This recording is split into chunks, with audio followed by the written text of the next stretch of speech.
Hey guys, welcome back to my YouTube channel. If you're new here, my name is Paul and I do everything tech on this channel. So be sure to subscribe to my YouTube channel, turn on the notification bell so you'll be notified every single time I drop a new video.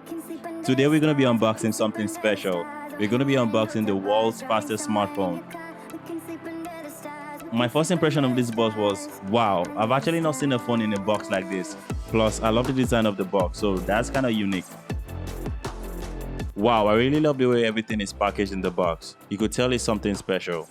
This is the Red Magic 5G. This phone is made towards smartphone gaming. So for you gamers out there, this should interest you. Right off the bat, I'm just going to tell you guys that this phone is actually a very big phone. And it's also thick. It comes with a 6.65-inch display and it's also on the heavier side. I don't really mind though. I feel like these days smartphone makers are trying too hard to make phones thinner and lighter. But the Red Magic came in thick and heavy. This phone screams gamers out of the box. I don't really play games on my smartphone, but I can't wait to see what this phone is capable of doing. Anyways, let's see what else comes in the box. The next thing you will find, well, depending on which one you pick next, is your charging cable. It's a USB-A to USB-C cable. Thank God this is a USB-C. I would have been disappointed if it was a micro USB. Micro USB should be extinct in 2020. I love the red and black accent on the cable though. Another thing you will find is your power adapter. This is not a fast charger, but you get the option to choose if you want a fast charger at the checkout, because the phone is capable of fast charging. It's not as terrible as the 5-watt charger that Apple includes in their non-pro smartphones though. And finally, you get your manuals and your SIM tool. And I guess that's it for what comes in the box. Now let's talk about the specs on this bad boy.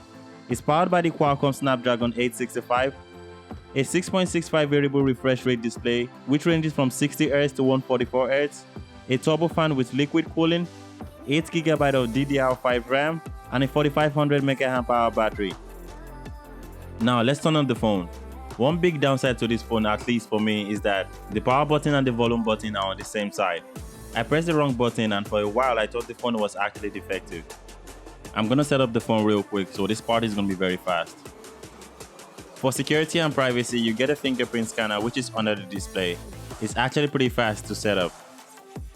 The display on this phone is actually amazing. The colors are actually very bright. Out of the box, the phone runs on Android 10, which is the latest operating system from Google. On the outside, you'll find your headphone jack, which is at the top. You don't find too many of these bad boys around.